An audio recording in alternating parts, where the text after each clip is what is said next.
হরি আফত এই বিদায় মুহূর্তে আমি তোদেরকে কি দেব তোর মতো আমার কাছে যে কিছুই আমি যে সামনে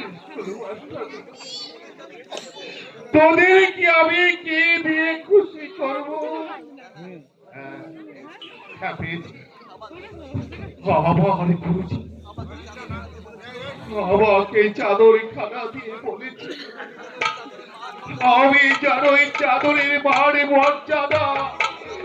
চিরদিন রক্ষা করে গুরুজি আমার এই